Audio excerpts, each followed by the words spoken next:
Current connected viewers, 1. Oh, well, might be a few more.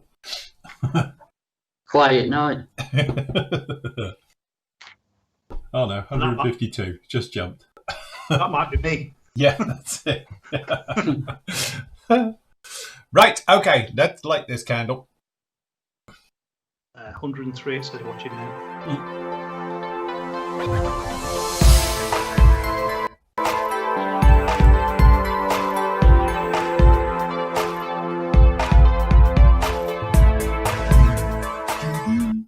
Hello and good evening. Welcome to the Flory Models live show. Here we are with you on the 17th of December, not September, as I did say the other day. I know, but just don't worry about it. I had November in the title, and then I changed it from November to December, and then I said on camera it's September. So everyone was like, "Is this an old show recording?" No, it's not. It's live. You know, I like to keep you on your toes. You know how it is. Anyway, we're all doing very well. How are we doing, guys? Yeah. Okay. Good evening. See, hold on. Get the electric shocks on. I need a button here. Yeah, you know, The Simpsons. I think we ought to do that one night. Because you can do it, can't you? You can do it virtually as well, where we electrocute each other. That'd be so fun. I think, you know, if somebody hasn't invented it as a virtual thing, somebody ought to do that. So it would be like The Simpsons when they go to therapy. Lots of fun with that one. Anyway, good evening, everybody. We trust you're all doing very well. Welcome to the show. Remember, if you've got any questions, please feel free to post them up into the forum in the Q&A for tonight. Makes things a lot easier to find you. Oh, look, there you all are in the chat room. To be honest, we thought we were all alone as about half hour ago because nobody was in it. So there you all are, all piling through the door. Very nice to have you all in here. I trust you're all getting ready for Christmas. Are we all ready for Christmas, everybody? No, absolutely. Look, are you ready, John? Festive as mother off. Yeah. Let me ask the wife. You say, I think John just kids us. He's literally got his van dressed up like little, you know, sleigh. He goes along with his little ears on and everything, like a little elf, delivering all the presents, smiling, and he's happy and singing as he goes. Is it not like that? No. No. It'll be better next week when he gets all these envelopes, when he's going around to all these... Yeah. Starts picking up his roadkill, or gifts from the farmers, as he calls it.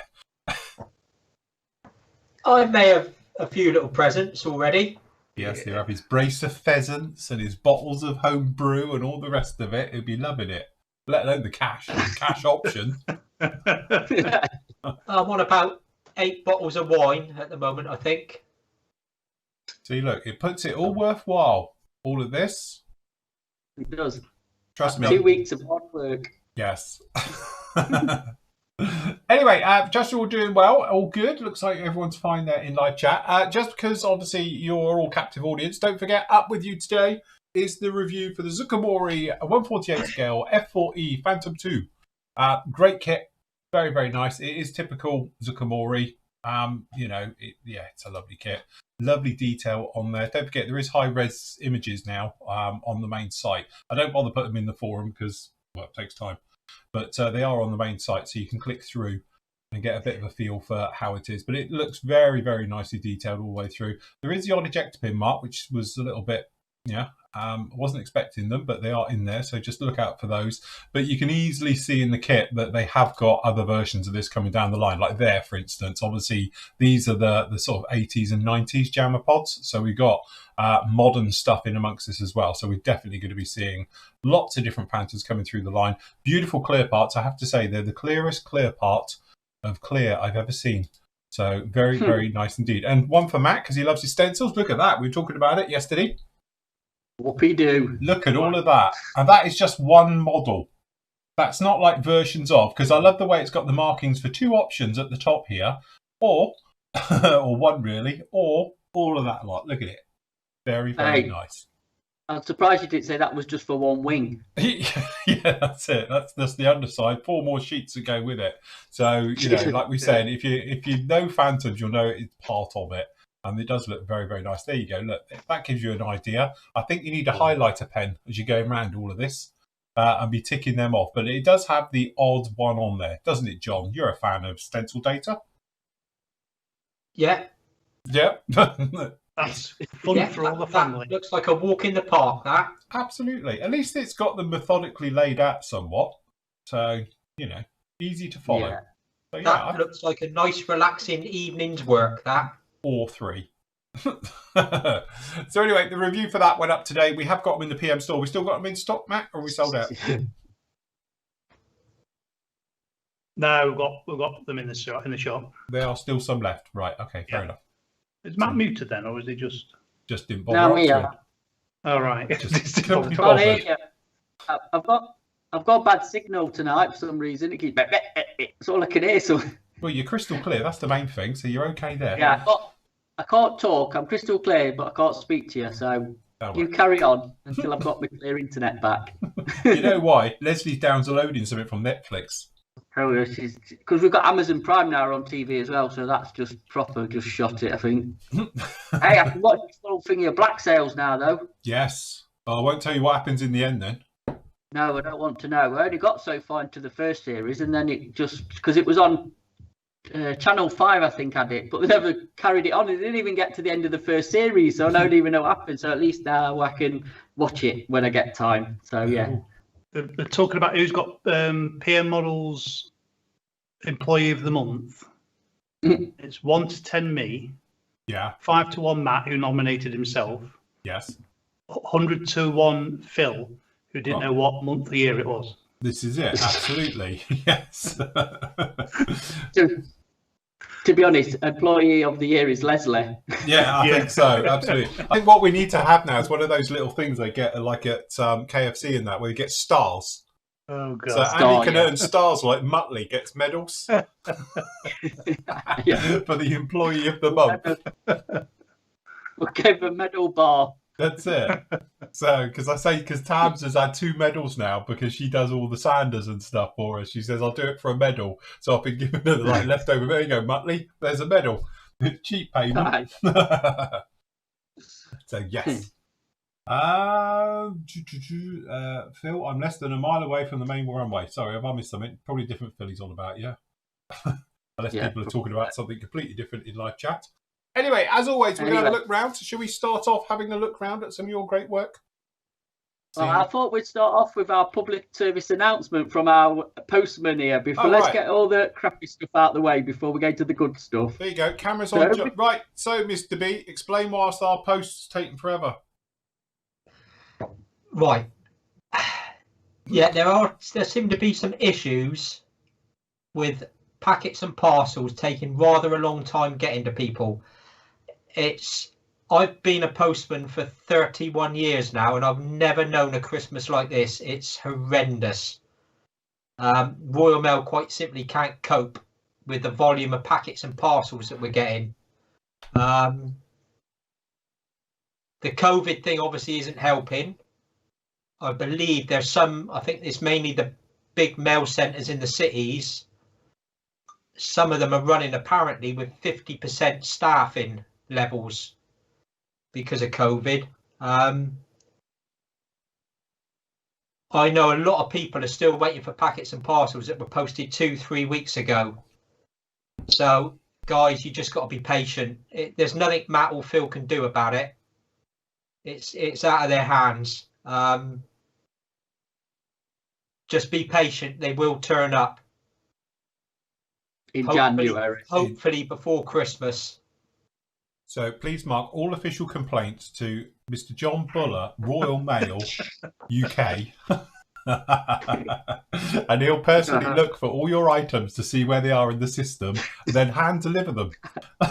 It's all right. We'll send Andy with him to give him some moral support as he goes round. Our local mail centre, from what I heard today, has been turning mail away because they physically have got no more room. These are big places, mind. Massive places. Tony says his first and second lumped together. I think first, second classes, I think, has gone out the window, to be honest. I mean, I ordered some stuff it's taken a couple of weeks to come, and that was sent 48-hour tracked. Which the rest of the year it is 2 days, and you've got it. Yeah, just be patient, guys. And tracking's not working properly either, is it? It's just snowed under. Yeah. So yeah, when you get a thing and you look at your tracking and it says it's still at whichever like post office, it's in the system. It's just you don't get an update until they've tried to deliver it. So emailing me saying I've got my tracking and it's still stuck here and all that, it's out of my hands. I can't do it. I don't like to sound like I'm washing my hands. I'm not, but it's in the system and I can't do anything about how long it's going to take till you get it. Yes. So, and just another thing, because I did say it yesterday, but we might have some different people watching. If you've had a pre-order from last week, they've all gone out. They went out last week over the course of the week because I had 4 big ones in. I'm not repeating this like I've said for the past 2 shows, but they're in the system and they'll turn up when they turn up. There's nothing I can do. Again, they have been posted. They are on the way, and hopefully you'll get them soon. So yeah, Roger. The thing is with the tracking, what it is, it's basically signed for delivery that Matt and Phil use. There's no actual tracking on that until delivery has been attempted or it's been delivered. It just goes with normal mail until it gets to your end. And then the postman will deliver it to you and then it will come up on the system so Matt and Phil knows it's been delivered, or it will say a card's been left, we tried to deliver it, no one was in, it's gone back to the depot. But up to that point, there is no tracking on it. It's we've done it for proof of posting for us losing stuff or it going missing or people saying, well, I've not had it and all that lot. That's why we've done that, as it's tracked. It's not technically tracked for you to track it all the way to your house. It's for our benefit to know that you do get it, if that makes sense. It's a peace of mind for us, not keep like losing stuff or it goes missing. We know where it is. So you know, when it has been tried to delivered or whatever, then it's signed for and we know it has been delivered to the right place. And also, Roger, answering your question, we've said this many times, you might not get a notice to say it's even been sent yet, because we say them on the shows. So it saves Andy or Matt having to input all the tracking numbers individually. So when we've done, like we've had this last week, 4 pre-orders of kits going out, that's a couple of 100 kits going out, then obviously we haven't got time because we have to wait for the tracking information to come back in from when it gets sent. Then it has to be inputted manually. By the time we've done it, the chances are you've already got it. So that's why we don't. So we say it's gone, it's on the way. And then that way, when it doesn't rack up, then obviously after 31 days, we can make a claim on it and do it that way. But as I say, normally they all work themselves out. And the other thing as well, I've had lots of people saying, obviously, you know, the guys are on about it, like Yodel and Hermes and all the rest of it. It's all very well, but they cost money, you know, so we tend to get them to you on the cheapest way possible. We have enough people moaning about the cost of process as it is. So, you know, next year it may be an option. I don't know. I'll talk to the guys about this, but it's one of those things where if you want to pay extraordinate amount of money and do it, say at this point there's no guarantee anyway, but it may be an option we can do, but it's going to cost you. That'll be it. That's the point. Obviously I can't speak for the other firms, but when I'm out and about, I do see the other delivery drivers and you sort of chat to them, you know, and ask what it's like and that. And I think they're all pretty much in the same boat. I've spoke to some, I've spoke to FedEx today. I spoke to DHL today, who's come and dropped us stuff off and read pick up. I've had Parcel Force 48 come and pick stuff up to go today. Yeah. And literally I have said, I mean, Andy was there and I was saying, oh, are you going on? And they all just look frazzled and like they've had enough because they just snowed under with parcels basically from everybody and everything, because obviously being Christmas, being COVID, everything, it's just how it is. You know, they can only do as much as they can do during the day, like John can and everybody who works whichever centre they're in. You know, there's only so many hours in a day. So, and it is the thing, and not being funny, like me and Matt send, you know, obviously the kits back and forth between us, and like Matt had one the other day, so it's not just them. We did with FedEx, wasn't it? FedEx took 2 days to even pick it up, and then it took 3 days to get here. Yeah, technically it was on the next day. So it's just one of those. And I had a DPD one that should have been here on Monday, and it arrived at 5:30 today. So, you know, we normally they would just chuck overtime at us this time of year, but because of COVID, we can only have sort of X number of staff working in a certain area. so you just physically can't shift it. Yeah. So you just got to bear with us. It will get there in the end.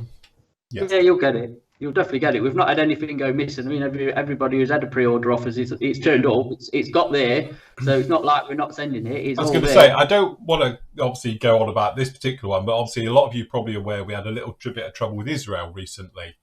I had one turn up on Monday that was actually from June last year, and it's just come back to me. Blimey, How? You know, That's it, a proper literally, bacon. it has just turned up. It came back on, I think it was Wednesday, and I didn't take any notes at the time. And I went on to actually refund the guy, and it won't let me because his card's expired. So I had to do an email to him, and I'd look on the date, and it's like, hold on, that order number's really low, and it was June last year, 2019.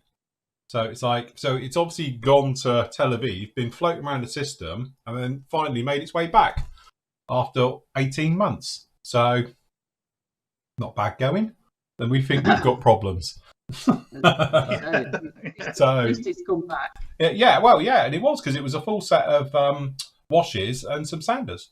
So and it has come back, and it's in one bit as well, amazingly. So yes, it's yeah. Shows how good the packaging was. It definitely was, yes. Although I can't say that because I did have one come back the other day in one of your nice white bags, John. Oh, right, okay. You know, it's got like the jiffy bag still in there with all the contents, and it's just in a white bag saying returned, and because it obviously got mutilated en route, and they just bagged it and sent it back. So, right, there we go then. Sorted. That's enough of the doom and gloom of the post office and Christmas and everything else. Well, anyway, everyone all right in lockdown in your new areas? Anyway, moving on. Just when you think it can't get worse. Right, anyway, starting off with, Chris has done a fantastic job on the, which was the Zvezda Revel Imperial Star Destroyer. Obviously, I'm a bit of a fan of these, as you know, clearly. You can see. Very nice.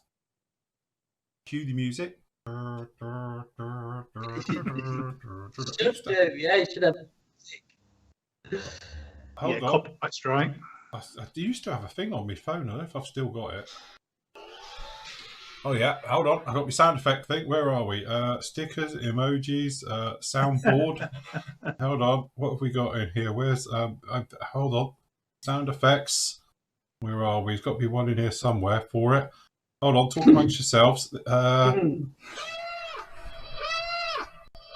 There you go. Submarine siren alarm. Yes. So yes, very good. Anyway, nice with the old LEDs and the lights in there as well. Beautiful work. Nice job. Nice stand for it as well with using the blade system, as I call it. Looks all right. It's very good, isn't it? God, my phone's now making rumbling noises on its own. So yes, very nice indeed. Yeah, very nice. Good job. Nice job on the LEDs, because sometimes they're just piercing and they're really, really bright. But I don't know, perhaps you filtered them down in the photo, might be the thing. But they look a bit, you know, nice, not over the top. What is that? Oh, it's my phone. Sorry. Making funny noises. So yes, good job. Nice clear photos as well. But it's not an easy thing to, you know, work on, because it literally is a cheese wedge with that's grey. So to try and make it look nice, the LEDs I think just work really, really well. Very, very nice. Lit up the bay. Yes. The old fibre optics in there. Good job.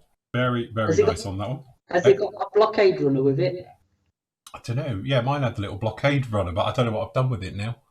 Little resin one that came with it, but Is it done a build thread for it? Is it all individual LED? Is it on a build thread for it? Is it on? Oh yeah, I think so. It's fibre optics. Fibre, right. So it's not just painted all black and then cut little holes in and. Yeah, all right. Some of us may have done it that way. All right, I cheated. I did it the was it Empire? No, Return of the Jedi, because that's how I did that one. I think it had like a 400 watt light bulb in it. You couldn't touch it after 10 minutes. So yes, Talking of that, talking of lighting kits, so are you going to light up the Enterprise then? No, shush now. Moving on. Yeah, look, there we go. LEDs and fibre optics. Lots of fibre optics. Good job. But anyway, really good build thread on that one as well to follow along with. Very, very nice indeed. Good job. Okay, next up, sorry, we were looking at this earlier. Krista has done a very nice Strumpanzer 2, 15 centimetre self-propelled gun. It's a Bison, A Bison. apparently. Highlight for me is the kettle and the burner. Yeah. Everybody needs some camping equipment. Well, you need a cuppa, don't you? To be honest, there you are around the desert. Yeah. And he's got a Flory Models mug, and I've never noticed that. Oh, yeah, crikey, yeah. I've just noticed that. That is very clever. I didn't see that when we were looking earlier. To be honest, we were looking at this just before we came on air as well. And I never noticed he's actually got a Flory Models mug as well. How cool is that? That's extra points. Beautiful. Yeah, that's a lot better than getting a sanding stick in shot or something. Very, very nice indeed. Good job. So, yes. Yeah, that because that's the Dragon kit as well, isn't it? Yeah. So it's a bit of a handful, is it? It's a lot of parts, I think. Yeah, I don't know what the instructions are like for it, but The tracks are right way around. Got a nice sag on the tracks as well, isn't it? I mean, are they right way around there? yeah. So let's not get picky. Wait, Yeah. I don't know. Would that be the other way round on that one? yeah, I think Never mind. Never mind. We'll gloss over that. We'll look at the other side. Yeah, this one's perfect. Yeah, no, it would be. Yeah. Yeah. No, it would be that way, wouldn't it? I don't know. Is it? I'll tell you what, it always throws me doing German armour God, tanks. now you've done. Yeah, would that be the other way or is it that way? I don't know. That's weird. That now that's got me thinking. I can't even work it out myself. Because that's based on the right way Clint round, says isn't they it? are the right way round. Right. Yeah. Okay. unless Unless you're looking at one in the museum and they put them on the wrong way round. But I think that is because surely they push down that way. Yeah, the right way. That is the right way. Yeah. Yes. They always look odd. They always look back to front. I think even when you go on right way, they look back to front. So they're fine. Looks good. Done a really good job of that. Very, very good job on that. No problem at all. Nice little base for it as well. But obviously, to get a Flory mug in there, having a brew, that's like ultimate points, that is. So, star build. Okay, next up, we've got Ian. Ian's done the British Whippet, 135th scale. This is the the main kit. And again, there's a story behind this one. Have a read of it because it is quite funny because we were laughing about this. You know, obviously, what could be worse than having a load of petrol on a tank that's red hot that burns and combusts anyway? So, but yes, On top of the tank that's going into battle. So yeah, you put a load of jerry cans on the top of like a red hot engine, and you're stuck in a metal box. Yeah, brilliant. Hey, we're stuck over the engine. For what I gather, it's on top of the cabin. Yeah, so say just anywhere in it, it'll just boom. Yes. So yeah, I don't know the thinking. I can't think of the logic behind that one little bit. Not even in World War I standards, which you know. Yeah, you know that thing. It's like, well, we just walk into machine guns very slowly. That's the other British thinking was let's put a load of fuel for cans, highly flammable on top in red cans, something to shoot at. Yeah. So brilliant. Yeah, the backstory really, really worth a read for that. Yeah, it's mind-boggling to be honest. Totally. I built that kit. It's a really cool kit. Very nice. But also really nice little diorama with the base and the fence, with the paint coming off the fence and the various things as well. You know, it's what we would talk about. It fits very nicely in its scenario, but figures, very nicely done. Yeah. Lovely photographs as well. Nice clean photographs, which is always a pleasure. Yeah. But yeah, it's nice. It tells a good story, that one. So please have a read up on that one because it's amusing to say the least. So, the music box. It was later, later called the barbecue. So yes, very, very nicely done. Good job with that. Nice weathering. Generally, you know, the grime and that weather. Yeah, really very there nice. It is. There's a real music box after the battle. It's the real one. Yeah. But look at the top of the cabin. Look, that's the cans. Yes. They're melted. Literally melted. Like German soldiers stood next to it. Yeah, it got captured. Right. If you read the story, it got ahead of everybody else and was shooting through like machine gun nests and stuff like that.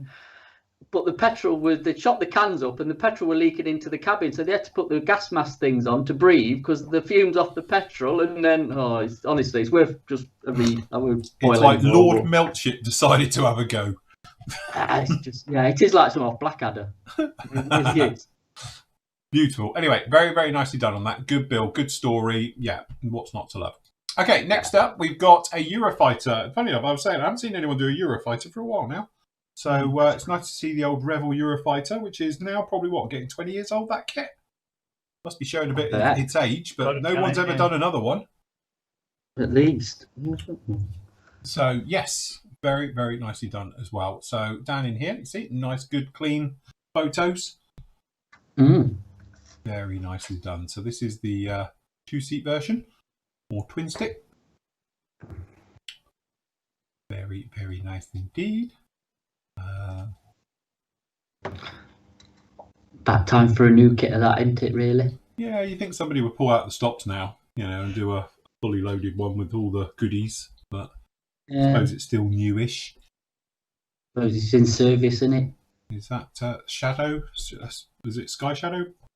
Those ones? Are they the freefall ones, or are they the rocket ones? Can't remember now. Oh, they're the rocket version. Sky Shadow, aren't they, those weapons? It's like a mini cruise missile. Very nice job indeed. Good job on that one. Very, very nice. Okay, next up we've got... not sure about the finish. How did that get in here? God, how did that get in here, isn't it? Yeah. It's a die cast. Somebody's Ropey Lotus. Was it Lego? Corgi. Yeah, Corgi. So yes, this is Matt's. Obviously, is one from the build. In very nice mica blue. Cheers. Did you do anything with the hubcaps, or you just stick them on? No, I've just stuck them. That's just how they was. They just stuck them on as was. Right. Yeah. Very nice. With lap belts, you went with the lap belt option then, not the suicide version. Yeah, no, I didn't quite go for full harness, just lap belts. Right. Because you probably need them in that, since it's got no doors and no frame. You'd flick that. Yeah, no frame, no roll cage. Mind you, being a Lotus, you probably got more chance of breaking down and being hit by a lorry on the hard shoulder. You have. Yeah. Very nice job. Turned out very well. Very nice. It's a pleasure to follow along that build. Lovely job. Yeah, nice kit. Highly recommended for its age. Really nice kit. It is. Yeah. Olden but golden ones, definitely. Okay, next up, we've got, this is Chris, and he's done the 48 scale Hurricane Mark 1. Look at that. Beautiful job. Nice. Very nice. Very, very nice. Yeah, nice. That's come out nice, Hurricane. That turned out absolutely lovely, isn't it? It is a nice kit. I built that kit, and it is a little gem. I say when you think people say it's just an Airfix kit, but that's fantastic, isn't it? I think the trouble is Airfix have always still got that little bit of a stigma of being like kids' kits. Yeah. And I know they're desperately trying to shake it and be taken as a, like you would think of Tamiya or Hasegawa and stuff. And clearly they've got so much better over the last 10 years. But their kits are really nice, They might be a little bit clunky, but they still give you the overall shape, and the detail is still there, But for some reason, people tend to think, oh, well, we won't build Airfix, it's kids' kits, I tell you, there's not many things for 48 Hurricanes, is there? Especially Mark 1, so... Yeah. We can all hold our breath for a certain manufacturer, Armour Hobbies, doing theirs next year. I'll tell you, that better not stink. Otherwise, heads will roll. That kit turns out and it stinks after them doing fantastic 72nd ones, I tell you. Will they be off your Christmas list? Well, yeah, after I've been bigging them up all these years, and it's like, now you've released that, you've done that to me. But no, really, really nice. And there goes. Just goes to show the Airfix kit is actually very, very nice. I thoroughly enjoyed doing mine as well. It is a very, very nice kit. It's a good, solid kit. Goes together very well. So, yes, nice job. Like the paintwork as well. Jeez. Sorry, John? Really. Nice paint job on it. Yeah, it's got that nice faded in look to it, and obviously nice with the old lead full fat fuel. So yes, very nice job on that one. Very good indeed. Okay, then we've got. He's not here tonight. We have to explain. Nathan's actually at a funeral today, so that's why he's not with us tonight. Bless him. So sending him our love. Yeah. But this is the Pembroke, so you might have followed along with this. Obviously, Matt's building one of these as well, but it's nowhere like this. So, but as I said, this was the filler stroke Nightmare Queen that is the Pembroke, and obviously very nice colour scheme onto that one. Go through, and obviously there is a video, which is it's up there now. It only took days to render and put up. But it is up there now. So we say as we get sort of built aboard, you can watch along. So you've got part 1 is here, and obviously part 2. What I'll do is, if you can't find it, I will link it underneath the show after the show. Okay, so it'll be down in the show notes of this as well. So it'll be a one to see. Sorry, that could be a certain person who's clearly finished work and forgot we do this still. Every week. Every week. Yeah, I think she'd get to know now after all this time, but apparently not. But anyway, very nice job on that one. As I say, I will link it down below, and he's done a great job. So it's a 2-part video on this one, going showing you all the pitfalls and all the various bits. And obviously, you know Nathan, he's very good at this teaching malarkey. He ought to do it professionally, really. Should. You should take it up. He's very good at it. 2 videos of sanding and filling. Yeah, you could do our sanding one, isn't it? So yeah. So yes, very, very nice job. So good job on that one. And there we go. So that is today's honorary mentions. Is that what we'll call them now? Yeah, so well done, people. Very good job on that one. That's very clever if Yaz. I know she drives a little bit fast sometimes, but there's no way she just made it all the way from the other side of the county to here in that time. Right, okay, so we all good? Everyone talking about in chat? Is that all good? Hush, kids, thank you. All right, calm down. So, right, okay, should we do questions then? Aye, that's just questions. Molly, give it a break. Okay, Peter says, can I kill that dog? No. Anyway, he says, hi lads, trying to catch up with all the videos, was watching the turkey shoot Sunday. Nathan was, oh look, he's not here, decaling the Harrier. What was he using? Not micro set and sole. What are the pros and cons? Oh, that's handy. Saves me getting mine. Yes. We did speak to him today about it, and he told us it was that. Yes. Yeah, it was. So Matt thinks it's PVA glue. Well, it's got. It does smell like it. And it looks like it. It does smell just like PVA glue. I'll give you that. I think it is PVA glue. Proper fin dam. Yeah, I don't know. Might have something else in it, but it does definitely smell like. Yeah, it smells like PVA glue. But yeah, clearly I think it's got. So I've only got this one, but you've got the green one as there as well, haven't you? That one, look, the softener. Yeah, so you've got a softener, and obviously this is a setter. You basically, it just works the same as all the others do. Technically, I think they're a mild acid, which helps break down the decal a little bit, and it makes it go floppy, for want of a better word, and conform better. And then the other one, which is like PVA glue, is just like putting a thin coat of PVA glue over it, which seals it down. But again, I think it must have other things in there because it does conform and shrink down. The only trouble I've had with it, if it pulls up and beads, it can put bullseyes in your decals. It'll physically melt it. It's like because it's concentrated in one spot. So that's why I don't really like it that much. But I know you can put flow improver in, can't you? Yeah, I say that helps. Keith mentioned about using a bit of flow improver in it, and also if you can put it down before you decal, it also sort of helps the decal go down. Then put that on top of it. And I've come out with an idea. What about using this to stick on clay pots? Hey, it's PVA because it does smell like PVA and it looks like PVA. And it quacks like PVA and it walks like PVA. It must be PVA. Well, it dries clear. It might take ages to dry though. Oh. Yeah, the big thing is the secret. Obviously, I found with this is you need to shake the hell out of it because it really does separate. And because the brush goes quite low, it sticks in the thick bit, and you pull it up, and yeah, it really needs a good shake to wake this stuff up. It separates. I like the way we're all sniffing it, see what it smells like, and it says first aid. If inhaled, remove to fresh air, keeping a rest in a position. I was just reading the first aid bit. Comfortable for breathing. Yeah, do not inhale. Right. Yeah, lids off, everybody. Big sniff. Yeah, everyone. Yeah, does it taste like PVA? I don't know, Chris. Let's have a swig. But then I've drunk PVA too, so I wouldn't know. Contains water, ester compound, polyvinyl acetate, polyvinyl alcohol, vinyl acetate. It is PVA in it. Is that what PVA is? What's it saying this then? What's it saying crystal clear for the ingredients? Is it the same? I can't read that. Hold on, I need me things for that. I can't see that. It says in here, where are we? It says on, doesn't say what it's forming windows, forming lenses, adhesion. It don't actually say the It doesn't ingredients. actually say what to. Have they got away with that?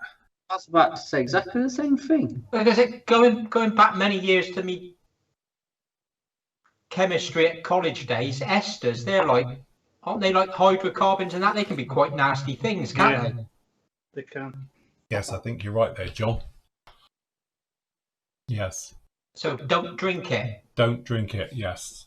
I weren't planning on it. Don't drink the bottle that says poisonous on it. Yeah, the new ones that says poisonous, yes, definitely. But yeah, again, it's one of those products. I think people who use it a lot and they tend to get on with it, they don't seem to have a problem with it. But I've never really got on with it. And to be honest, I think I've had this bottle now forever. Clearly, you can drop them as well and they're fine. So yes, mixed with gin. Well, you could do. I've tried quite a lot with gin.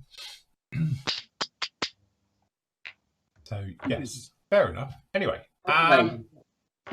Matthew says, hi Phil, I received his mugs, thank you. Oh, that's fine, good. Mark says, hi gang, just finished watching the Dan Buster series with Dan Snow. Anyone seen that? No. God, we all missed that one. I know the guys were on about it in the forum saying it was on, but I didn't actually see it. Now I want to try building my Lancaster, not the Dan Busters one, sadly, that I've got in my stash. However, it is the Tamiya 148th kit, and I'll be buying. I'm a bit apprehensive in having a go with it. My main dilemma is the raised panel lines. Do I leave them or try my best to sand them out and everything? To be honest, we have spoken about this on a show a couple of weeks ago. I leave them in. To be honest, it's a really nice kit. We spoke about it before because somebody's mentioned that they've done a small update because you get different blistered windows. And Matt, you were talking about the turret was too high, but apparently you do something and it goes down. Yeah, there's a way. I mean, you can look on the internet, but yeah, to lower it, I think it's too high, or they've done it. The internals are the wrong way round or something. Yeah, but you can modify it to fit the right way. I'm not sure. You'd have to look it up, but that was one of the problems with it. I think the turret, top turret, because it was the blister on the nose. The bomb aimer's blister was the wrong one. It had the wrong tires on it apparently, and as I say, that turret that's the mid upper deck one. It stands too tall. It needs pushing down, and I think in mine I've countersunk it a little bit more down in there. And obviously the big thing is it was actually built, or it was developed in 1973 because its release date was March 1973, and obviously it's my birthday, so that's how I know how exactly old that kit is. So consequently, it is showing its age just like oneself. It's grey and losing the plot. It's got a few little foreballs because again we spoke about this, that it stands too high because the one that they used for the scans of it and the drawings and all the rest of it and got the ruler out, I think in 1974, is the one that's at Hendon.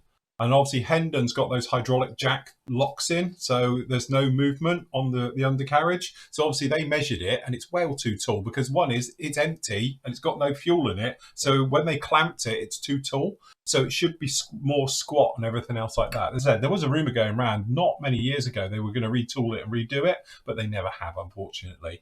But it is still a nice kit and go through. Like I've always said, if you use a sharp knife, you can then just sand the top because it does need a little bit of work and a bit of filler, that kit. And then you can just pop them in with a very sharp blade.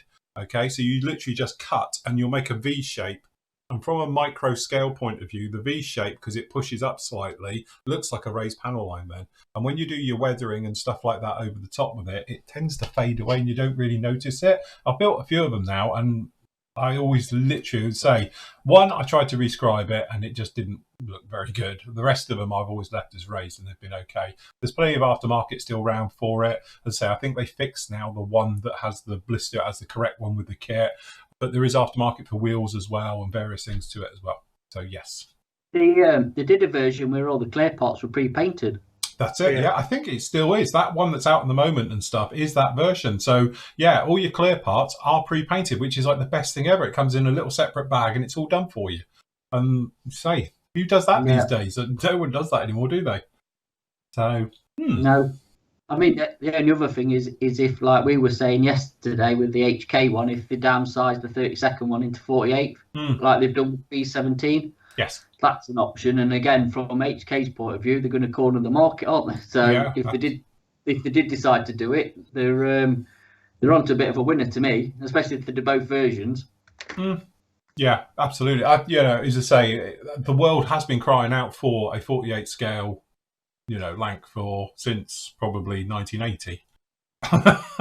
And so far we've just never got it. But then you think how long we've waited for a B17. Because again, why did HK go straight for 32nd? But it's worked, it's there and it's nice. I've got the new one coming out now as well. I was saying the 32nd when they started theirs was the fashion though, wasn't it? Yes, I think it was. Yeah, it would have been, I suppose, back then. Everyone was going big, wouldn't it? Go big or go home. Yeah.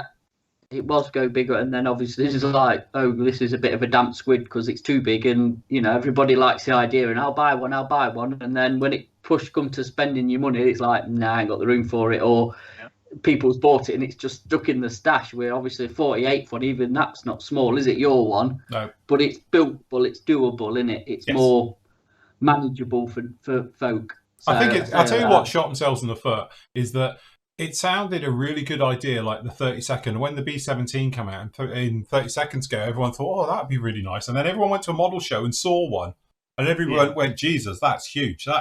Where am I going to put it? It's like, that's just too big. Because you see them at the shows, there's a couple of them on the show scene. And it's massive. And you think, yeah, that's too big. And it's a bit like, I saw, obviously, John was the first person I know who did the Lancaster, the 32nd Lancaster. Because he was working on it when I was doing my B17. My B52, and we were discussing about it's a pain because it's big and it's ungangly, but that's got a bigger wingspan than the B52's got. So yes, not good. Anyway, we might see one day. He also was saying, completely. Or lastly, wait until HK Models creates a superb 48 scale. Again, I've got a feeling they will do. When they'll do it, I don't know, but. It makes sense because they've got it all there. And to be honest, the 32nd one goes together the same way as the 48. So it looks like they've just downscaled. I know it's not an exact science when they do it, but they've obviously used all the data, the points they've got, and then made the 48 scale one with it. And say the 48 scale one, I thought was a really nice kit, beautiful kit. So I'd be amazed if they don't do a Lancaster in 48. See, Phil's saying here that HK says there's a 48 in the pipeline. Yeah, we've heard that since last year. But as I say, when it arrives is a different matter. It'd be nice if they do, though. I would expect it. But yes, we will see when it comes along. Watch out for a pre-order on the forum when they do. Yeah, that's it. David says, hello from a cold and cloudy Oregon, USA. Next Thursday is Christmas Eve. Are you guys going to have a live show on that day, or will the Flory team be taking time off for the holidays? You don't get time off. I spoke to the guys about this a couple of weeks ago and said, what do you want to do? Because obviously it does fall. And they all together came back with a unanimous, God, we'll do this because it gets us out of Christmas. He said you're doing it or else. Yes, but no, it is exactly, the plan of action is we are going to do it. Nathan can't, unfortunately, but we're going to be here because it gets us out of doing Christmas things. So it's fine. So that's it. When I said, look, you guys know it's fine. If you want to spend time with your families and all the rest of it, that's okay. My other half's working, so it makes no odds to me. They were all like, no, it's fine. It's fine. I said we can move it to another day, but apparently it was like, Matt says, I've got the mother-in-law around, so yeah, of course I'll be on. He was going to be on even if we weren't. He was going to say, I can't, I'm doing a show. Oh, no, it's your mum, isn't it? Not your mother-in-law. Yeah. It's my mother, not the mother-in-law. Yeah. So yes. So anyway, that's the plan with that one. So again, if you didn't see yesterday's show, me and Matt have said we're going to be doing an auction as well on the Wednesday in between Christmas and New Year, and it's on my pad, which is on the 30th. We'll be doing an auction with you. So if you want an evening with us, it's Wednesday night, 7 o'clock. We'll be on for that one in between. As for other things in between, watch this space. There'll probably be bits and pieces flying in between when we're on and stuff like that. But a lot of it will be trying to work out Brexit, probably. What we're supposed to do when we're back at work on the 4th. I don't know. So, yes. Pramjet, there we go. Pramjet, we need to speak. Message me. Seriously, we need to speak. One, where's our tigers? Because we've all said this.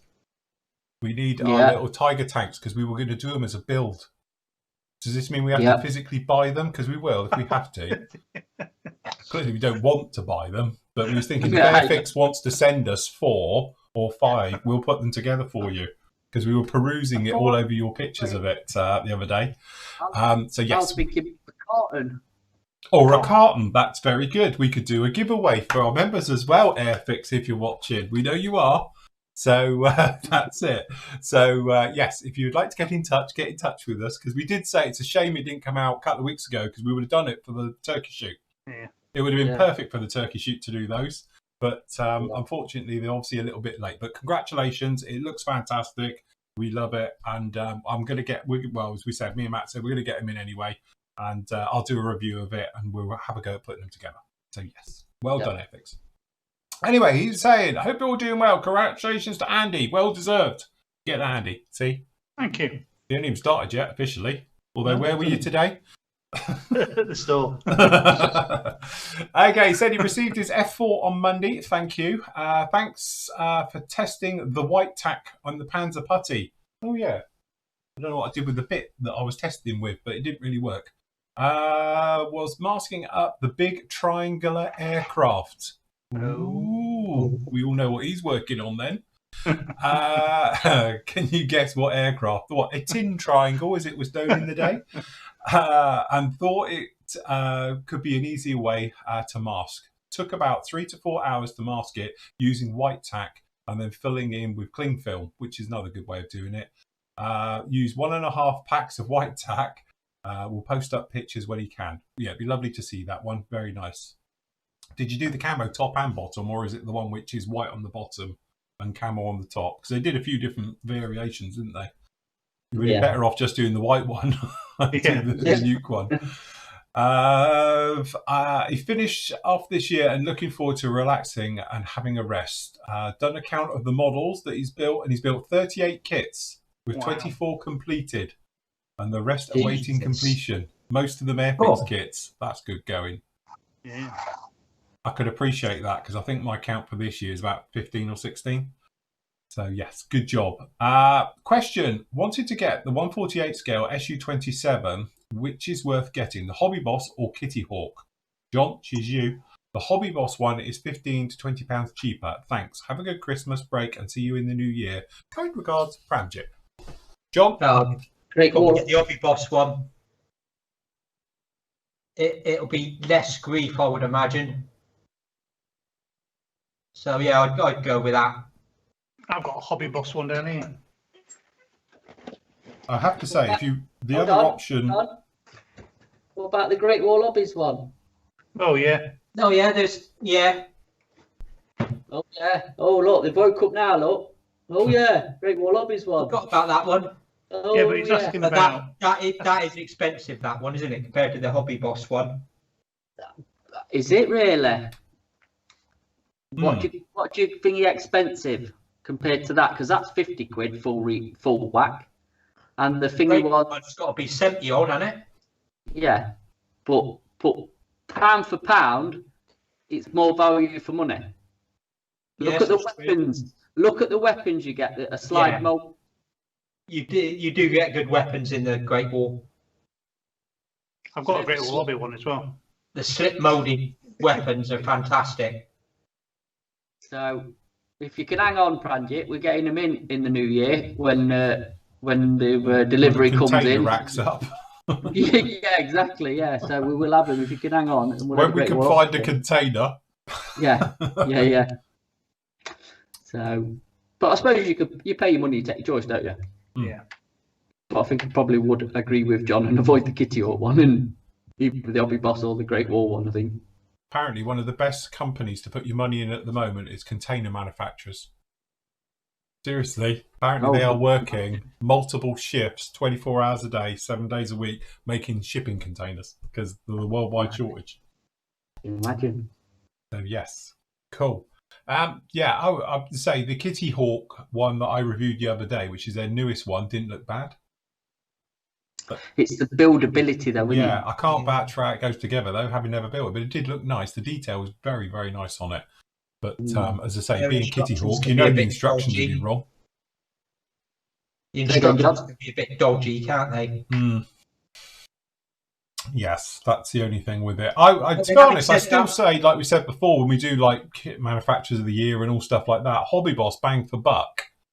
Yeah. You know what you're going to get. It's usually a very straightforward build. You don't tend to have the hassles, perhaps, that you get with other manufacturers, but they tend to be a little bit more basic, shall we say. You don't get the niceties, but you can always add to them, can't you? I suppose it depends what you want out of the build. If you want a nice, easy, quickish build, then probably the Hobby Boss. But if you want a really nice, detailed flanker, then probably, the Great Wall Hobby. Which would you build after two, John? Would you go for Great Wall Hobbies or Hobby Boss? If given you had to do one and you had the choice, which would you do? Probably the Great Wall Hobby one. Yeah. There you go. There's your answer. For Chris there, can you fold up the Kitty Hawk SH60B? You can, although it doesn't mention it in the instructions. But it does come with a folded rotor head, whereas the other one, the MHs, don't. So, yeah, it's a bit weird how that all works. But yeah, if you look at my review, it doesn't really show it. It says about once it's folded up, but doesn't explain how you fold it up. They forgot that in the instructions. I suppose I shouldn't diss Kitty Hawk really, because I've got two on the to build list next year, haven't I? So yes, you have. Hello, Lola. Would you like to say hello to everyone? Seeing I haven't seen you, it's usually your mate. Say Merry Christmas to everyone. Get your Christmas out next week. It'll be fine. I'll get your Christmas jumper. You've lost loads of weight this year. She's like slinky. So it'll fall off you, mate, won't it? Right, very good. Do you want to get off? Thank you.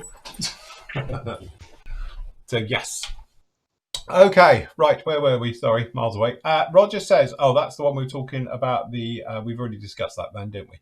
Don't need to talk about that anymore. Okay, Clint says, hi, guys and team. Thank you for the tremendous effort of entertaining us punters over what has been a collector's year.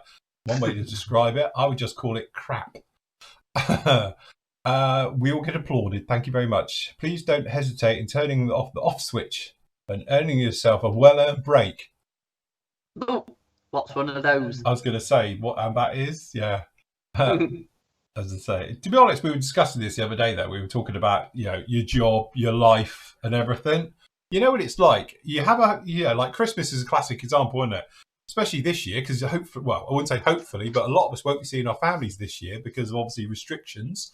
So, but we're all going to get bored, aren't we? So, what's the first thing we're going to do? Say, I'm going to go back to the modelling room. So it will be that thing. It'll be a case of what I'm going to do. I'm bored now. I've got nothing to do. So end up. I was talking to you because I worked Saturday morning and Sunday morning, so I thought I'll have Monday off. Leslie went to work. Lydia went to school. I had the house to myself, and I did sod all, and I was bored. Yeah. I did watch TV in the morning. And I did have plans to come in here and do a bit of modelling and blah, blah, blah, before I had to go and pick Lydia up from school. And I said to you, didn't I? Because it's all very well. You look forward to it. You think, all right, I've got the house to myself. I can, come in here. I can have peace and quiet. And you end up, I was bored. I was actually thinking of going to work by lunch. Yeah. I was thinking, oh, my work, I've got stuff to do. That's that. No, it is. I'm a classic example. Sometimes I say, or like Tams will say to me, have the afternoon off, or when she's at work and various things, and so just chill out. And I don't. because I do Sanders or wash or admin things or various bits and pieces. I might not be filming in front of the camera, but I'll do other things as well. Because I just feel guilty and I get bored, and it's what you're used to doing. So it's like getting on with it, isn't it? I know we're all looking forward to 2021, but do we think it's going to be much better? I don't think it will be until the back end of the year. And you'll be not at B&Q and working with you've got a fantastic year coming up. That's what I was talking about. Well, you think I was talking about viruses? Yes. Right, Neil says, hi team, first of all, thank you very much for all the entertainment you've given us. It's been a great help to switch off from my shifts as ambulances during this year's difficult, and the shows have been a big part of that escape. No problem, Neil, thank you for your service as well. You probably, if you sit out, well, not down our way, but it was on the news as well. Do you spend much time sat outside of hospitals with patients waiting to get in? Say, there was something on the news the other day, they said about they had 10, and whatever, I was like, lightweight, we have 15 outside theirs.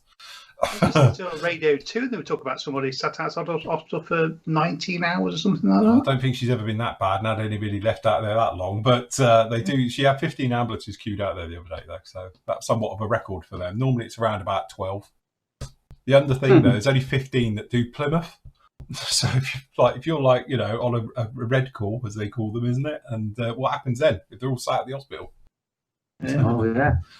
Anyway, secondly, a question for Phil and his experience with the F-18 Hornet. Oh my God. Where can I find the AF Beer Flair pod? Well, that's the Lantern pod, isn't it? I know Wolfpack did one, but it's out of production and rather rare as hen's teeth. Haven't you got one? Because they usually come with the kit. So don't the thingy ones come with them? The kinetic ones come with them. Yeah. I thought everybody's came with them actually, because they have the night pod. They used to carry 2 pods, one each side. The early one's the A, but then they just carry the Flair that does them all now on the Lantern pods. On the legacy ones, and obviously the more modern ones carry a different system now. So yeah, normally they come with it. The Hasegawa weapon set comes with them back in the day.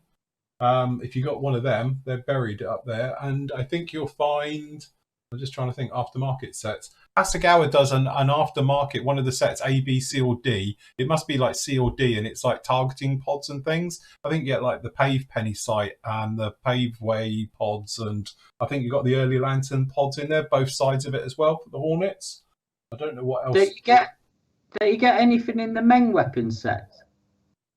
I think they're too modern. Well, I don't know. Hold on, I've got them here somewhere. Oh, no, you're right. No, good call. That might just be slightly different, though. I've got a feeling that's the... Yeah, that's just that's the Lantern pod. It's a different thing. Philip! Yes. I'm saying SK. I said Meng. Oh, right. Got one of them as well somewhere. Or I did have. Andy's got one. Oh. Yeah, it's not in this set. No, you don't get that one either. I don't know. Just thinking of aftermarket weapons. Don't Edard do any? Hold on. Let me have a look in the... I don't know if Edard might. Yeah, it might do. I don't know. Because they do that 3 boxes of the Hasegawa Hornet, don't they? Yeah. Hold on. I can't get in the cupboard. Full of crap in here. Crash. Bang. I can't get in that one. Hold on. I've got a backup store for them as well in here. Hold on. Oh, here it goes. Everyone. I'm no, we're just gonna watch you. We're just gonna watch you bang your head when you get back up. Hold on. Stashes for everything here. Get rid of the dust off a bit. God. Oh, look. So, which one we got there? Set A's. Hold on. Got everything in here. This is my backup system. Hold on. Which one's that? That's the C. Hello, Mum. Is this? That's is V. this Hasegawa stuff? Yeah.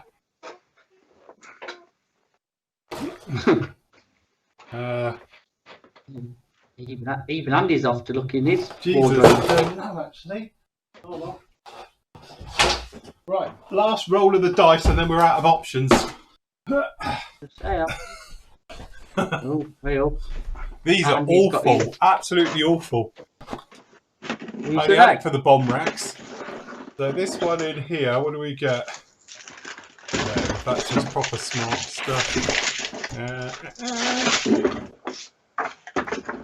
I only did it for the GBU 39s on that one. You know what? I don't think it's in any of these after all of that. What have we got? A, B, C. Unless it's in D. Weapon set D. So I don't seem to have that one here. Nope. Nope. Sorry, she's obviously misdialed. Either that, she's in a ditch. I jest. I'm sure she'll come through the door in a sec. Let's hope so, mate. Pass. That's after all of that. It's like pass. Has anyone shouted out in chat? Anyone got an idea in chat? I've been to the Guinness factory in Dublin as well. It's great because you keep going up. It's like a pint, and they've got a bar at the top, and that's what it is. And it looks over Dublin, you see. So yeah, it's very good. You get to pull a pint, and because I was the only one who liked it, and I was with a group of 6, I was half cut coming out of there on all the freebies. I was like, "How I get a voucher for a pint? You have a test of them as well." Well, yeah, it's great.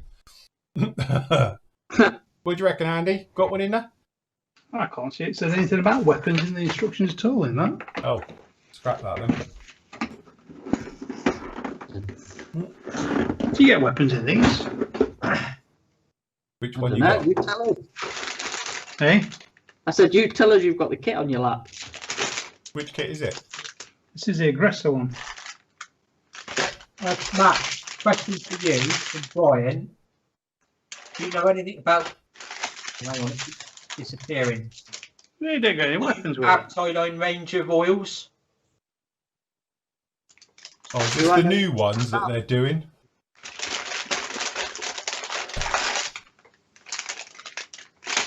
What's all this about Abtailine new range of oils? Yes, they are doing a new range of oils. It's like runny paint. This isn't that new acrylic paint, is it? Yeah.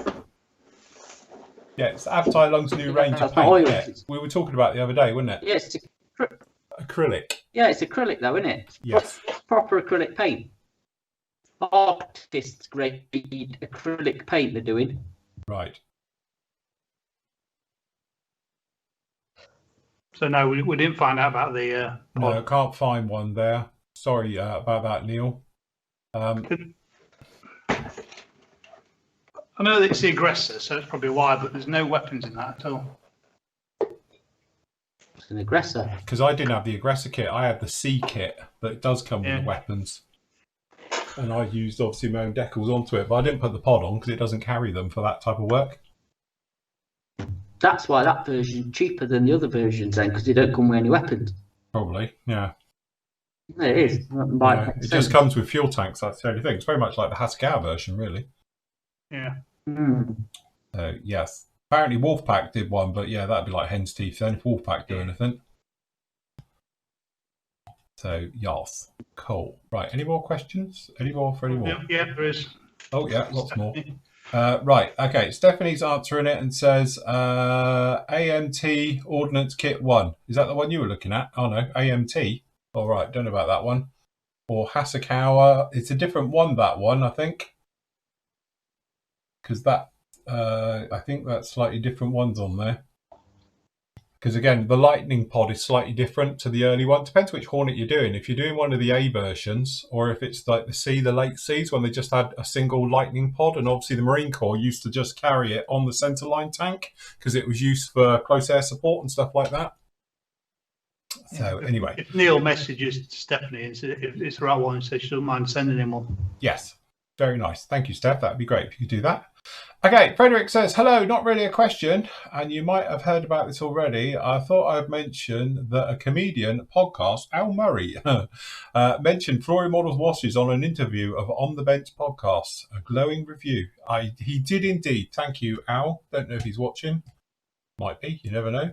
Who knows? He might be one of our special members who goes by other names. B. Her Majesty. So yeah, Yes, I did. Very nice. I could name drop now, can't I? But I won't. I won't do it. I won't mention anything. Alan says, hi Phil and team. First, I hope you all have a very Merry Christmas and a Happy New Year. I'd like to thank you all for the content you've produced. Unable to work on any builds at the moment as I'm recovering from abdominal surgery. Oh, that's not good. Because you can't do anything here. Your guts are done. You can't lean forward. If you cough, it hurts. If you fart, it hurts. It's like, oh, nightmare. Anyway, great way. Continue the hobby. Absolutely. Here's to a better 2021. I like the way everyone's doing these now. What are we all going to talk about next week's show? Can you post them up again? Right. Can you just talk about sales a bit? I just want to make sure she's literally not in a ditch. Yeah, you better sing it. Read out some questions, somebody. Right, next one is from Dean. Hi, Phil and team. Any chance you can demo the Master Tools punch set to see if it's possible to use on thin plastic card for use of scratch building, i.e. nail heads, bolts, etc.? Question from Matt or Andy. When do you think we will be getting some self-leveling thinners back in stock? New Year. Keep up the great work, troops. Beginning of, I'll order it soon. We'll back. I'll get some in. P.S. Congrats, Andy, on the new job. Congratulations, Andy. Thank you. Right, all right. Yeah, no. What it is, there's been a pile up on the dual carriageway coming home, and she's stuck in it. So it's not going anywhere. So she was just saying, "Don't panic, it's not me." So yes, bless. Yeah. So a demo, Phil, of the Master Tools punch set to see if it's possible. You did a demo yesterday, didn't you? I did do it. I did it live on Tuesday's show. Go back, look at Tuesday's. Look, I've got pictures of it and everything. Where are we? Log. If you go back here to here, there's pictures of it, and I did a demo. Poor old what's its face? Are they in stock, those punch sets? What did he do with it? No, sold out. That's why I didn't pick one up today then. Here it is. I've got some more coming, but I don't know if they'll be here before Christmas. But yeah, we're sold out because Phil's superb review as usual. Got rid of what we had. Why, thank you. So just to show you, I did it on here. This is them. I know it's not the closest of close up. Hold on, let me super zoom you a bit. So here you go. This is them here. That's there, and then we did them along here. So I did a line of rivets with the Rosie the Riveter, and this is them next to it, showing different ones. And it's all of these over here. So some of them are like literally just circles. Some of them are more domed. If you're talking, did I just hear you right? You're talking about making rivet heads and stuff. I think it means that punching through plastic card, thin plastic card, to actually make, yeah. You could, but I don't think it would, because it's more, they're domed. If you look at the picture, where do I just have it? If you look on here, as you can see, they are domed. They're not. It's not like for cutting out. It's more for making a domed head. Punches, are they? Yeah, you know, because obviously the ones down this side are tiny, tiny. As you go round, they get bigger. Or this way, I should say, they're getting bigger. So you got the biggest one here, number 22. And I used various sizes in the actual review of it, but I don't think it's going to cut anything out. And even if it was thin, I probably don't think that's the way of doing it. If you're looking for that type of tool, to be honest, what you really need is one of these. So this is John Wojtek at UMM sent me, and I've demoed it a few times now. You actually get this and the where's it going? Normally you get a pad thing, but I seem to have moved it, lost it. Oh, there it is. So you actually get one of these, and then you get these. So these have got different ones. So some of them are actually like they're hexagonal heads. So it looks like it. So what you can do, you have it. Hold on, look, I'll show you. Where's your hammer? Hold on, hammer. Live demo.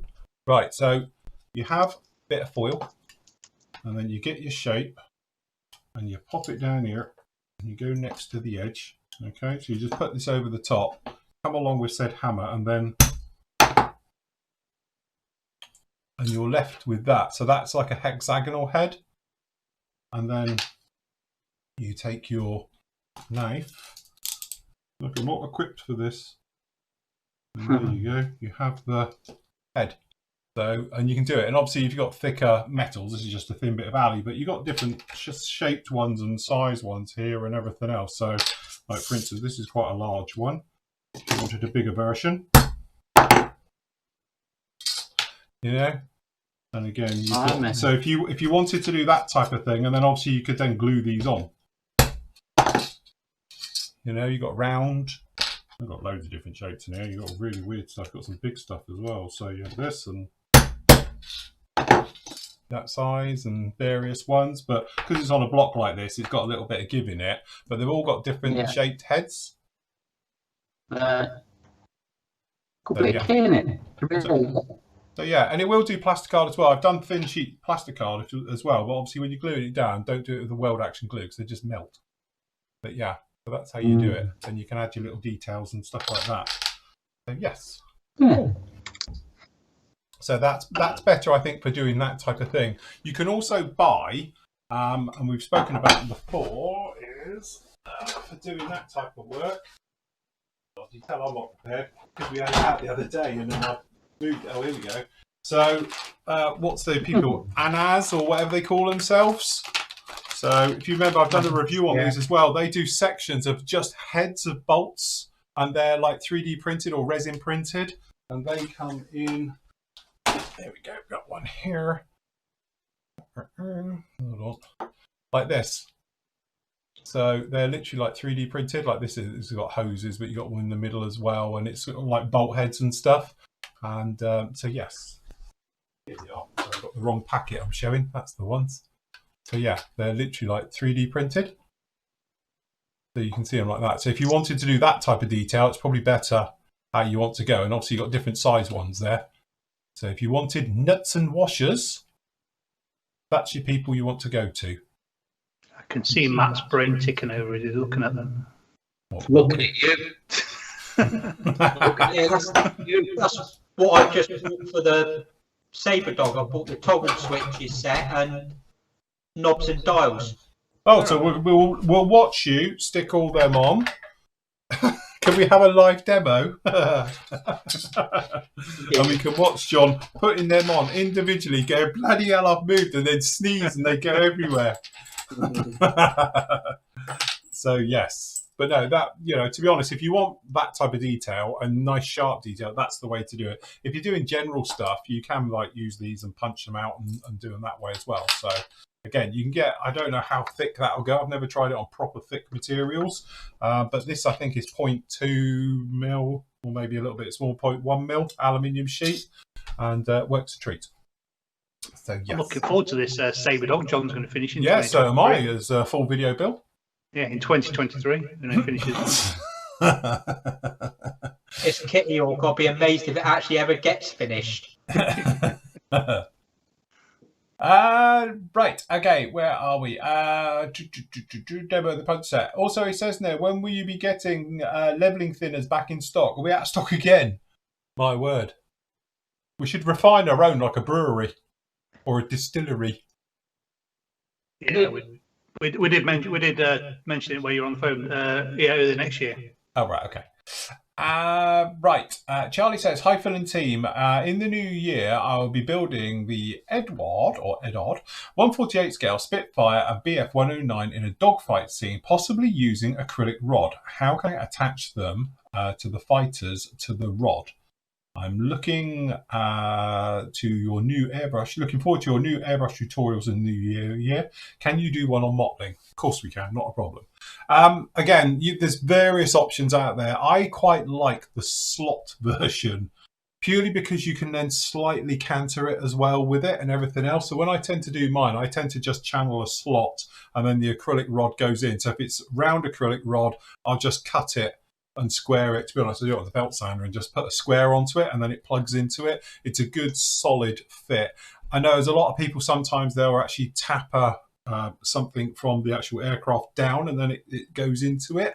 But the trouble is, if you have anything from the aircraft going into the acrylic rod, you'll see it because obviously you can see it through the clear acrylic rod. So, you know, in most of my ones, I would usually just make a slot or a circle into the said aircraft, and then it plugs into it. You might want to reinforce it. You did reinforce yours, didn't you, John, when you did your in-flight scene? Yes. Yes, I put some layered together some thick plastic card. Mm-hmm. And because I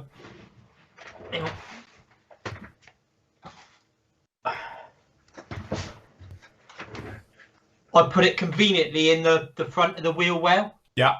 Because you've got that sort of box molded in. Yes. Which helps support it as well. But I glued plastic card on top of it and then drilled through that. So hopefully the idea is when it goes on, it'll be fairly... Yeah, because the trouble is, obviously, if you've got an aircraft and it's just literally a fuselage like that, if you put a slot in and then you poke up and you twist it, it might crack the belly seam. So by reinforcing it like John's done and put a box on there, one, it stops your pole disappearing all the way up, but also it gives it a little bit more strength and, you know, around that area structurally. To be honest, on smaller stuff, it's not really a problem. But obviously, if you're doing something that's quite heavy, like, to be honest, when I did the BC-10, I had to put an external plate onto it because I cracked it because of not making it strong enough on the inside. So, yes. What I did as well, I've got some old pack of milli-putt, so I mixed up some of that and I've sort of wrapped that round as well. Mm-hmm. Yeah. So it's pretty solid. See, the nice thing about the Harrier is obviously because you've got the wing section goes on top, you can build the fuselage, do all that work internally, can't you? Then you can put the wing on top. If you've got one that's side to side and you can't get in, it's a right ball ache. That's the nice thing about doing Harriers that way. And Jags, because they tend to have top wing down systems instead of plug-in ones from the side. So, yes. Is he going to do it so that he can swap the aircraft over, so it's PC, so that, you know, he can change them round and one could, you know, the Spitfire can be at the front and the mesh and swap them around. Yeah, you could have it, yeah. So that'd be a good way of doing it. Just to keep the. Well, I would say if you're using like acrylic rod, so like when I did with these guys, what you can actually do is make, you know, sand it off around the outside, so you've just got like a peg coming up. So the weight of the model is actually on the shoulders, but then the peg then is in there which holds it. So if you wanted to, you could then pull it off and put them back on, so forth, which to be honest is what happened to the VC-10. The whole point of the VC-10, you can never transport it like that because it's just an accident waiting to happen. So the idea is I'll take it off, put it on its back, and it can just lay on a coat or something as it's being transported. And when it gets to the shows, eventually, if we ever get to a show, it'll then go on its stand, and then the guys will have theirs, and we can plug in. That's the theory. Sounds like a plan. I'll feel violated. Right. Happy Christmas and to you and the extended Flory family. Absolutely. James says, evening team, Merry Christmas and hopefully a Happy New Year all to all. Good luck to Andy and his new PM role. Absolutely. I'll need it. Of course you will, yes. Plus, many thanks for keeping us all relatively sane during the lockdowns with the live shows. No problem. First question. Have any of the team used the newish German DAC? Andy clearly has then. DAC tricolour acrylics, XF88, 90, 92 and 93 from Tamiya. I've got them, but I've never used them. Oh. It's fair. I mean, what did we used to use? It was XF 60, wasn't it? 60, that was the 60, goal. 64 and... I'll tell you in a minute. 60, 64... 63, isn't it? 61. 61, is it? 60, 61 and 64, I think, was the original tricolours. But then they've done it like 80, 81 or 88, 89, 90, something in it. Between 60 and 50, 60 and 88, it's a shade difference. You'd struggle telling the difference between them, I think. I'll tell you what is a lot different, the red browns. I'm about to say, it looks, there's a lot of green in it. Yeah, there is. I remember Kev messaging me and saying, sure, this is right colour, it looks more like olive drab. The top one is, the top one's the new one. Yeah. And it is very olive drabby colour. But it sprays okay, apparently. It just was looks that like that colour? We were talking about this, weren't we? We were saying that it doesn't look right, but sprays okay. Yeah. Yeah. Hmm. Yeah. And the dark green again, the top one is 61. And again, the other one looks a bit too light to me, but... Scale effect, Andy, scale effect. Yeah. Maybe, perhaps that's what they're going for. Don't know, could be. Don't know.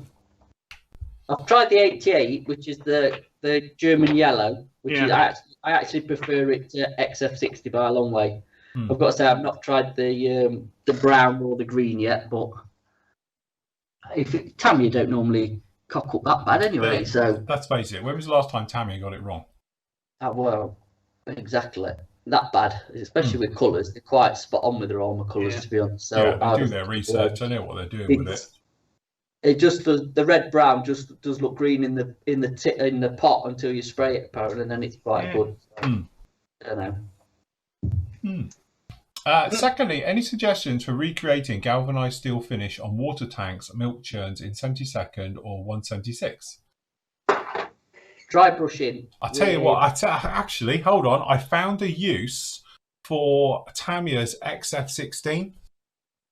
Oh, right, flat aluminium. Because it's awful, isn't it? Because it's really flecky, but it would probably look like, in that scale, like galvanised alley, wouldn't it? Yeah, it could do.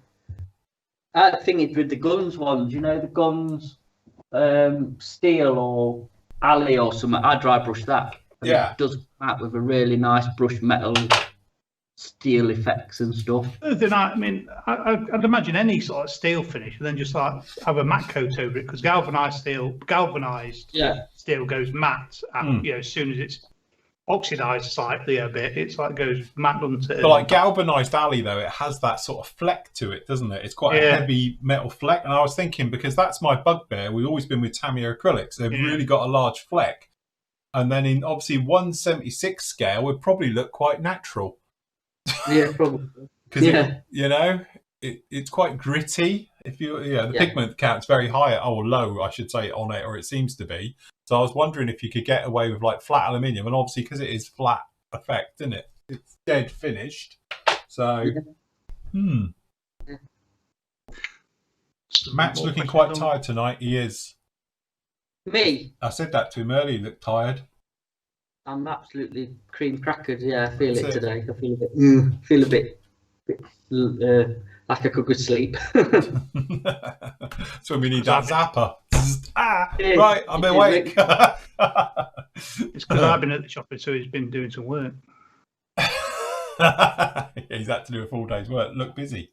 Right, okay, we better whip through these because we're running out of time. Michael says, hello team, yesterday I received 2 Hacker paints from an internet vendor here in the States, and they'd leaked. Bummer. Is Hataka addressing the issue? No. Well, allegedly they might be changing their bottles over to a proper glassy type one, but we, as an official stockist, we haven't heard anything. No, not a dicky bird. Apparently we are. It does seem to be. Why is it we're the last to know anything these days? It used to be we had our finger on the pulse of this hobby, and now it just seems like we are the last people to know anything. As soon as you open a retail store, you're down the pecking order of getting to know stuff. I think that's what it is, isn't it? It definitely seems to be that way. Okay, Brian says, hi Phil and team. I know you seem to be impressed with the new Tamiya lacquer paints, and especially their silvers. I'm wondering if the Tamiya silver lacquer paint is fine enough grain to be tinted with a clear coat to replicate a light metallic blue, green, red shade for use on car models. Ooh. Yes, like a candy effect. Yeah, I know what I mean. Yeah, I would say it is definite. As I say, a bit above my pay grade, that one, but no matter what. You don't want LP11, you don't want the silver, but you want one of the aluminiums like LP70 or the other one. Yeah, what's that? Mica silver, isn't it? Yeah, 72. Yeah. That's very fine, isn't it? It's like a mirror, that one. Yeah. Any of them, and then like say you put a clear red, blue, yellow, whatever colour, and you've got like a candy effect. So it'll definitely work. I tell you what I like is metallic grey, LP61. I used it for the exhaust on this thing. And probably can't see now, it's covered in mud, but it came out really, really nice. So I was impressed with that. Matt's Lotus 7 he did was done in Attacker lacquers, and it looks cracking, the paintwork on that, isn't it? Nice. Yeah, that's just a mica blue. There's no. Yeah, I know it's not silver overcoated, but it just the quality of the paint looks really good on it. Yes. It is say it's not been polished. Just straight out. Straight out the bottle, isn't it? Straight out the airbrush for the clear coat. It was it looks all right. So yeah, I would, as I say, I wouldn't go like LP11 because LP11 is like high speed silver, but the higher ones, and especially the mica silvers and stuff like that, as I say, that one there, which is 72, which is mica silver, yeah, that's very nice. And which was like gloss aluminium's very nice as well. So yeah. What's that? 70? Yeah. LP70. Yeah. Yeah. And then there's LP38, which is flat aluminium, I think. Yeah, I don't know if I've got that one actually. Yeah, it's the only one I haven't got. But we have said they're nothing like the acrylics, are they? They're really nice. So. I mean, also, if you want to go down that other route, there's also the thingy range, the SM0201 and. Oh yeah, the Super Metallics range. Yeah. Super Metallics, they'd be fantastic for putting a like a candy coat over them. Yeah, because their stainless steel one's got a lovely blue hue to it anyway. Yeah. Super Stainless 2. It's got a real proper blue hue to it. It's very, very nice. Yes. That's the other one. Yeah, Super Fine Silver 2. Very, very nice. Yeah, but they're good colours as well. They are. Okay, Simon says, hi, Phil and team. Just want to say thank you for everything this year. It's been a long old year, but your efforts have been much appreciated. Absolutely. Looking forward to the 6-hour live Christmas Day special you're doing. That's Andy. So we. And John showing you his riveting skills. My question is, though, for Matt, can you get hold of the Tamiya M24 Chaffee in 1/35th scale? Got a part number there if you need it. The old Italeri kit, because it's the Italeri kit reboxed, isn't it? Oh, is it? I don't know if it's still available. I wish you'd have asked me this yesterday because I've seen the Tamiya rep today and put an order in, and that'll be it before Christmas. Yeah. I don't know if it's gone out today. I can ask him. I can find out if it is still. They're still doing it. He's just saying, if so, can he add it with his Panzer 3 pre-order, which we can do if we can get hold of it. So. Yeah. Yes. No problem. The Admiral's in. Look out. Stand by your beds. That's it.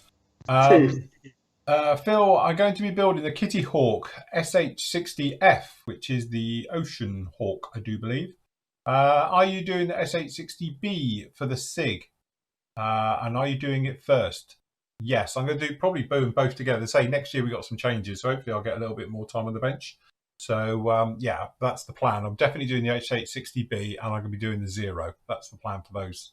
So yes, we'll be pushing on with those. Be a good one. I must admit, I never thought I'd say it. So and I haven't had a drink tonight. I've been on hot chocolate without a Bailey's either. So, but I'm actually looking forward to building the Kitty Hawk kit. Cool. Purely because I've seen a few done now and they all look brilliant. And it's like, it can't be that bad because I've seen ones that have been built and they really do look nice. But you look at the options, well, I'll put it away now, but even the kit options, because me and Matt were having a perusal the other day, weren't we? We were looking, Kitty Hawk do an aftermarket decal set for them as well. And they've got amazing ones in there, but even the ones straight out of the box, they're brilliant as well. And I really have got no idea which version to do. Because it's one of those where I'd love to do a fleet of them and do them all different markings. They would look absolutely fantastic. So, yeah, it is that one. I have got some reference photos for one of them that's in there. It's the one with it's obviously the Japanese one, I think. Or not the Japanese one, but it's the one based in Japan. And it's got the sun, the rising sun markings. I've got reference photos of that when I saw it in Hawaii. I took a load of photos, so I might go for that one and do it that way. So, yes. Sean says, have any of you tried Galaxy Tools rivet making tool? I've heard good things, and apparently it's on par with Rosie the Riveter. I've never heard of it. Anyone heard of Galaxy? Yeah, it's cheap versions, like a Chinese version, sort of like similar to Rosie the Riveter. I know some of the guys were talking about it a while ago on the forum. I think there's like, some of them ordered them. I've not tried them. They look very much like the what are they? These ones, RB Productions ones. Oh right, okay. They say you can get like different handles and things for them. I mean, how much are they? They're So you get a set of three wheels, different sizes, and they're about 12 quid each. So we're saying they've been copied then? Everything gets copied eventually, doesn't it? Yeah. But yeah, I mean, I could show you a picture, but it's on eBay. Some share screen or Yeah.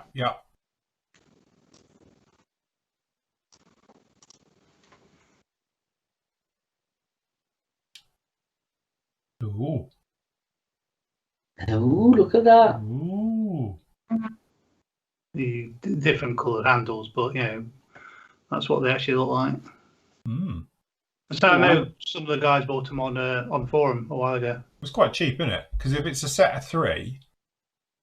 Set of three, so you can either buy. Are the handles separate? I think it comes with a handle. Click on select to see what it says. Buy some, Andy. Yeah, go on, Andy. Click buy. You've got a standard, mini, or mini. Why can't we see that? It's blanked it out. Why has it done that? We can't see that, nor can we see the pop-up advert on the other side. Yeah, I can't see. It's black. Wow, look, there's obviously a security feature built into this because we can't see that. If you click on it, you can see that I've selected it, can't you? Yeah, but when you do it, and there's another grey box on the other side. What's that about? That's Andy's details. That was actually, do you get the small screen of us? Yeah. That was that. Oh, right, it was blanked out. Wow. Yeah. Because it's sharing screen, isn't it? Yeah, because he does dodgy stuff. So what they do? They do standard, which is 0.55 to 0.75. Yeah. Mini, which is 1.1 to 1.5. Then mini, which is 0.5, 0.75. So you get three wheels of different sizes. That's what it's saying, is it? So you get like in that pack, you get the 0.75, the 0.65, and 0.55, one of each. Yeah. I get you. That's actually quite a nice cost-effective, if they're any good. Yeah, there's three different sets, is it? So which sizes would you recommend that you'd need? Because that one's got 1.50, is it? I think that would be too big for most things. That would be too big, unless you're doing 24th scale. That would be the one I go for, the 0.75, 65, and 55, because that's what I've got. That's the ones I've got, as in singles, twins, and triples of. Yeah, because everybody's just going on there and going to buy them now. That's it. Look, Andy's buying. Look, we can see his details. I better come off. Yeah, you might want to stop sharing screen right now until you find your PayPal account empty. It's probably PM Models PayPal account anyway. So. Yeah, we'll be buying them, Phil. Don't worry, we will buying them. Yes. Yeah, don't let him use with a company credit card. Hey, would you like a set? Yes, put us down for him as well then.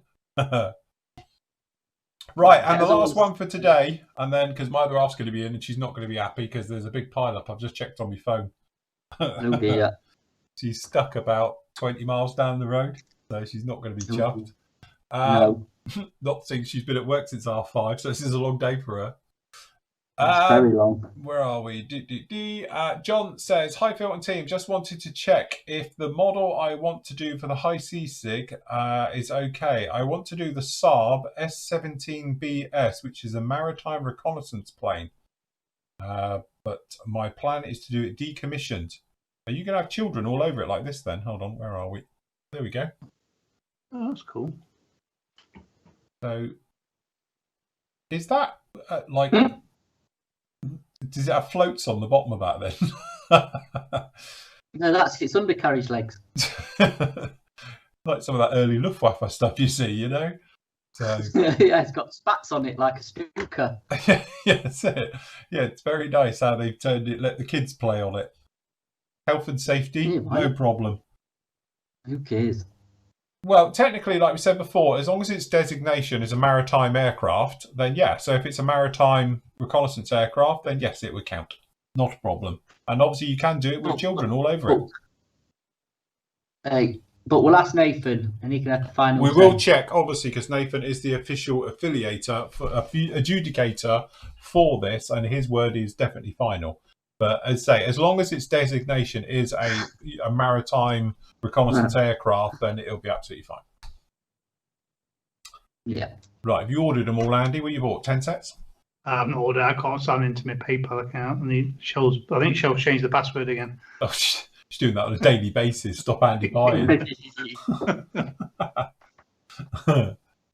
Right, okay. I think that is us done then.